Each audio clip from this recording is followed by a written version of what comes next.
Tell me something. What life philosophy do you swear by? Do you do things according to your principles? What do you think is the formula for happiness? All of these questions are intimidating for sure. They force you to examine how you're living your life. But this book will help you in coming up with answers. Welcome to the summary of Self-Control.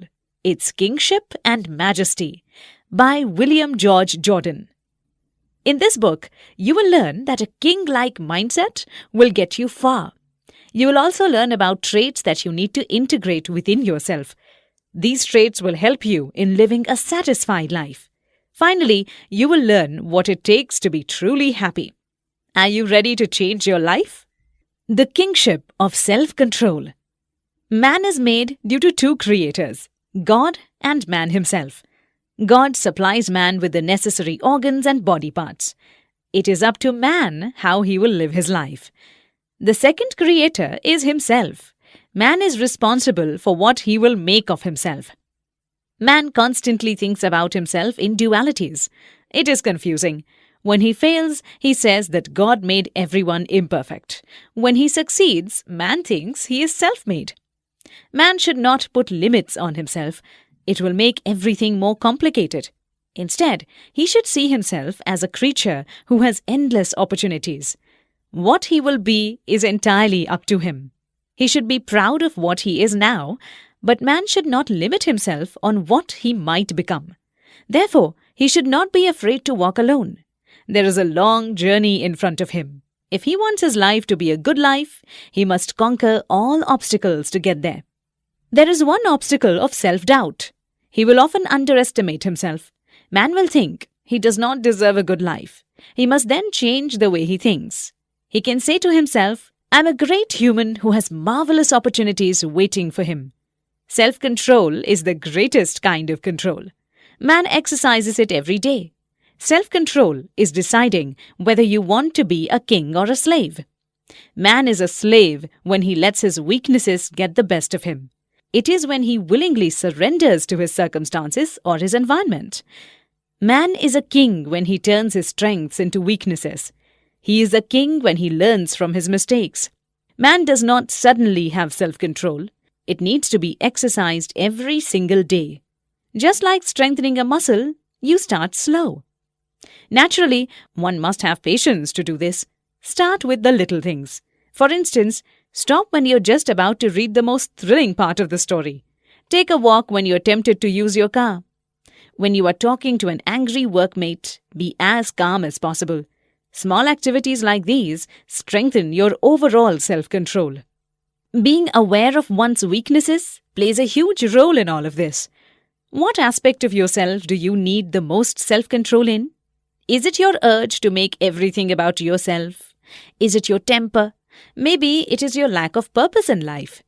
You must dive deep into these weaknesses to truly enjoy life. You have to make your weaknesses into your strengths. This helps you stay grounded in the present. There is no use regretting the mistakes of the past. There is no use worrying about the future, for it has not yet come. All one can do is to seize the moment, and that solely depends on whether you are a king or a slave. The crimes of the tongue. Do you know that a gun is only considered the second deadliest weapon? It is because the human tongue is the deadliest of all weapons. The human tongue can hurt, insult, and destroy multiple people at the same time. The wound a gun makes can easily be seen. The wound a tongue makes can live in a person for years. The tongue is the source of unkindness, malice, bitterness, and gossip. A sharp tongue can make anyone miserable. A person can live his whole life without being held at gunpoint. Yet, everyone experiences being insulted or hurt by another person's words. Using one's tongue to bring other people down is a grave crime. It is similar to poisoning a person slowly. It can lower their self-confidence. It can encourage them to be as mean as they can be. Spreading rumors and scandals destroys society's morals. It can make the gentlest of people to become harsh. It can make the kindest people cry. Scandals are the worst. It doesn't matter who started them. And the people who spread them are equally guilty. A cruel tongue will never settle down. It will always have something to say. Suppose a rich man donated to charity. There will be people who say, that rich man is donating to charity so that people will take notice of his business. But if the rich man donated anonymously, the cruel tongues will still say something. They will say, he is remaining anonymous so that people will be curious. Just you wait. He will be doing a publicity stunt later on. If the rich man does not do any donations, these tongues will still be there. They will say, look at how selfish the rich man is. He cannot even spare $1 of his fortune. The cruel tongue of a cruel person will always seek to destroy. They hate people who have virtues and values. Cruel people resent others who are not like them. And so, cruel people spread lies and rumors. They try to spread their malice everywhere. Be wary of these kinds of people. They have nothing but envy and misery in their hearts. The Majesty of Calmness. Calmness is a manifestation of harmony. Rarely do you see a person who has calmness as a quality. Being calm is being self-reliant. It is being self-controlled. It is going through life with a sense of purpose and power. The man who is calm can face whatever challenge life throws at him. He is always prepared. He knows that panicking will not solve the problem in front of him. The man will remain ready and calm. After every obstacle, he will be satisfied. He will be content because he knows he did his best. Even if things do not go his way, he is still calm. The calm man knows there are endless opportunities for him. Calmness comes from within. For you to be calm at all times, you must practice self-control. When everyday life is beginning to irritate you, stop for a moment. Close your eyes. Take deep and slow breaths. Do not allow a bad day to ruin your calm state of mind. If you are saying that you are not calm, it is admitting defeat. It is saying that you allowed negativity to dominate you. Negative emotions are unpleasant, but take time to analyze them. Where did your anger come from? Then, once you find the root cause, slowly let the emotions go. They have no right to occupy your thoughts. Imagine these negative emotions evaporating like smoke. Keep practicing this mental exercise. Soon enough, you will be calm in any circumstance. Life will not always go your way. Your dreams will shatter right in front of your eyes. Your beliefs will be tested and questioned. But do not worry. Your calm mind will help you get through this. You will stand in front of your shattered dreams and say, okay, I will just begin to build again. Cruel tongues will tempt you to be harsh. They will try to make you say venomous words. But be calm. No good comes out of fighting hate with hate. Instead, calmly walk away. Let the cruel tongues suffer each other's company. Your life does not need that kind of negativity. The dignity of self-reliance. Self-confidence without self-reliance is useless. It is like having a cooking recipe without the ingredients. Self-confidence is knowing that there is potential in you. Self-reliance helps you achieve this endless potential. Being self-reliant is being able to depend on yourself. It is saying, no one can help me realize my possibilities but myself. Almost everything that happens to me is because of me. You trust yourself to become physically, mentally, spiritually, morally, and financially stable. Of course, this sort of power over yourself has a negative side as well. You can be your own best friend, or you can be your worst enemy. Always make it your goal to befriend yourself. Put in the work of achieving everything you want. Suppose you wanted to be the best athlete out there. You could have all the gym equipment needed, but if you do not put in the effort to exercise, you will never be the best. Being self-reliant, however, does not mean that you will not need help. If someone gives you an opportunity, take it.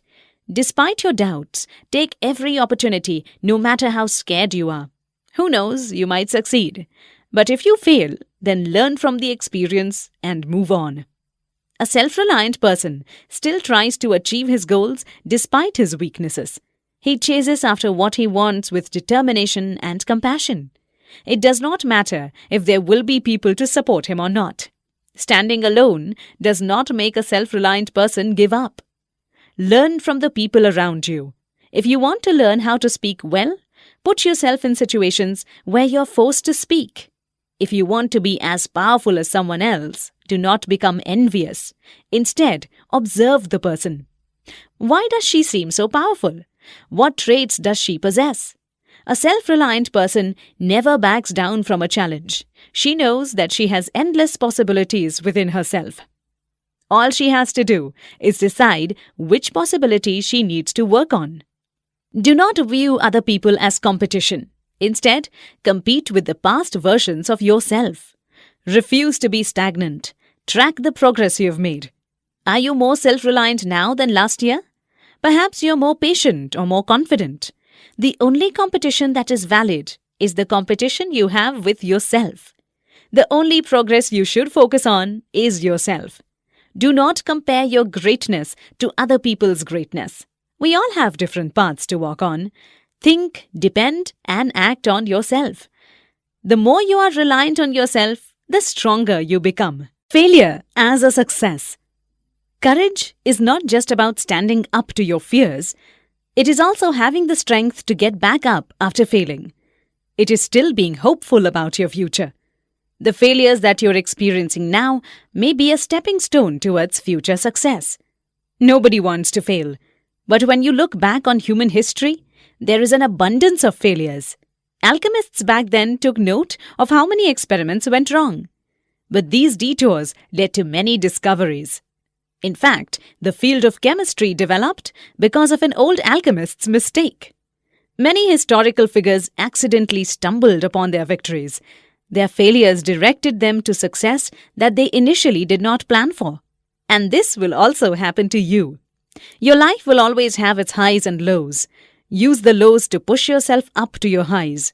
Failures will remind you that what you want is not always what you need. In fact, failure will often lead you to a more fulfilling path. Think about the goals that you're trying to reach. Now, think about the times that you failed to reach a certain goal. What did you learn from it? Do you think you should keep pursuing this goal? Or perhaps there are more important things to pursue? Think of your failures as successes as well. No matter how bitter you are, you can still learn from your mistakes. Years from now, you will see that your failures were blessings all along. If you are struggling right now, just hold on for a bit longer. Before it becomes a butterfly must first be a caterpillar. Before it becomes wheat, the wheat is a seed. Trust that you will bloom after going through the toughest of times. Success is sweeter once you realize how much you have gone through to get it.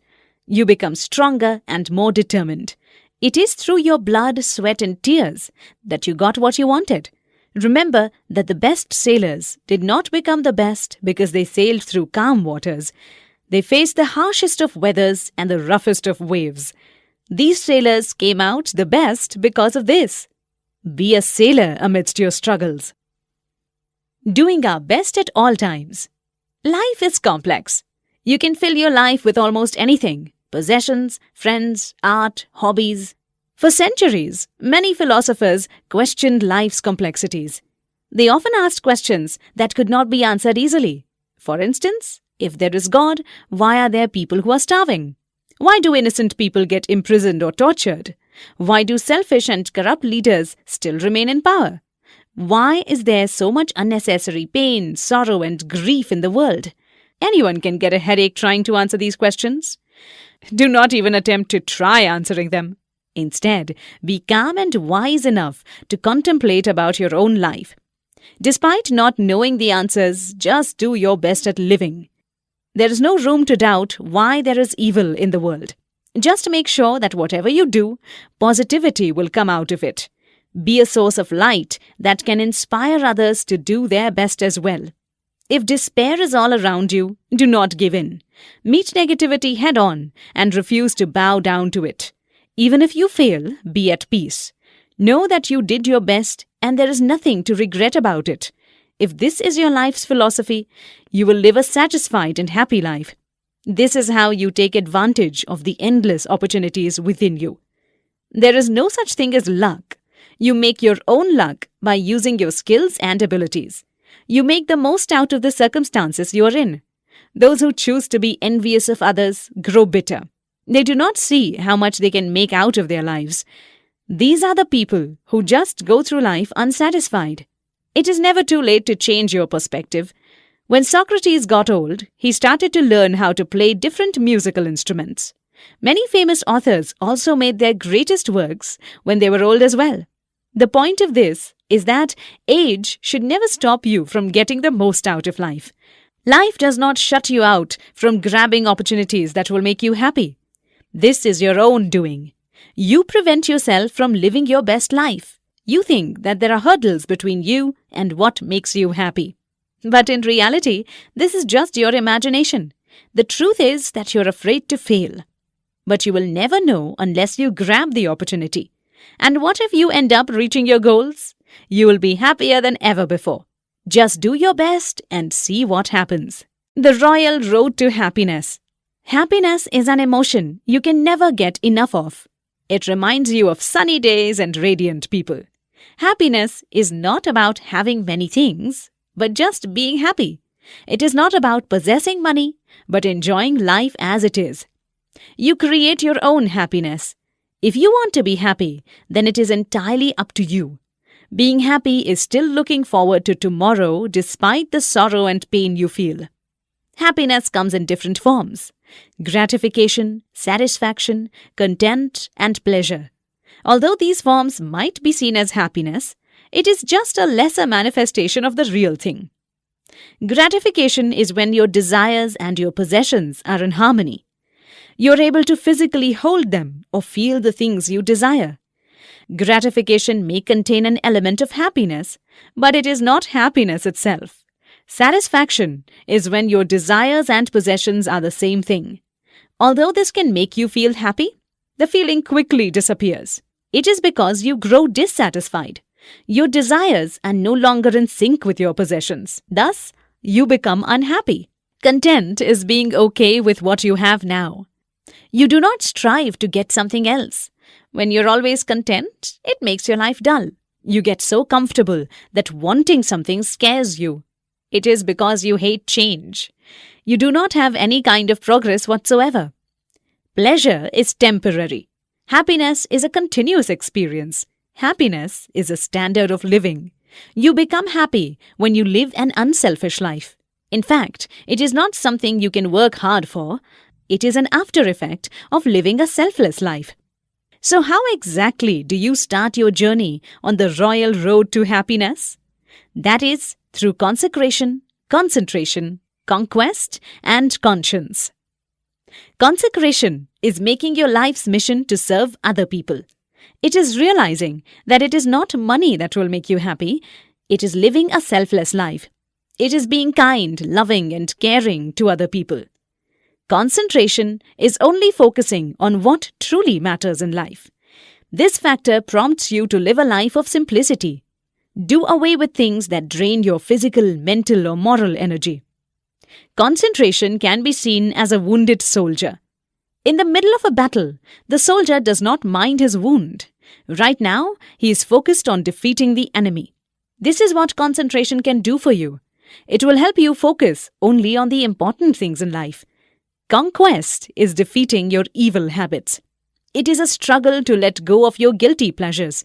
Sometimes you just want to give up and give in to your vices. But this is where you should fight with all your might. A life ruled by bad habits is not a life worth living. You will never feel true happiness in this way. So conquer your bad days and know that good days will follow it. Conscience is the compass that leads you to act. If you listen to your conscience, it will point you to where you will be happy. It can be difficult to know what your conscience is saying, especially if your life is ruled by vices and negativity. So you must live life in consecration, concentration, and conquest to hear your conscience. Happiness is not just about your own happiness. It is spreading love and kindness to other people. It is living a selfless life. Conclusion. You learned that you need to have a king mindset. For you to truly live a satisfied life, know that what you will become is entirely up to you. Are you a king who knows what he wants? Or are you a slave who lets his circumstances define him? You learned that calmness is an important aspect of self-control. It encourages you not to let negativity poison your mind. Being calm is a test of restraint. No matter how bad your life is right now, remain calm. Know that you can rebuild your life and your dreams again. You learned that self-reliance is needed to have self-confidence. Self-confidence is knowing you have potential in you. Self-reliance is knowing that you can achieve this potential. No one can win your fights for you. Depend on yourself. Be competitive, but not with other people. Compete with the past version of yourself. That is the only valid measurement for growth. You learned that happiness is made up of 4 factors: consecration, concentration, conquest, and conscience. You must possess these factors to truly experience happiness. Being confused with where your life is going is understandable. No one is truly sure all the time. Hopefully, you will take these lessons to heart from now on. It will not only make you a better person, but it will also point you to the right path to happiness. And that brings us to the end of the summary of self-control. I hope this book brought you slightly more closer to happiness, slightly more closer to the life that you want to live. Let's meet in another summary. Jai Hind.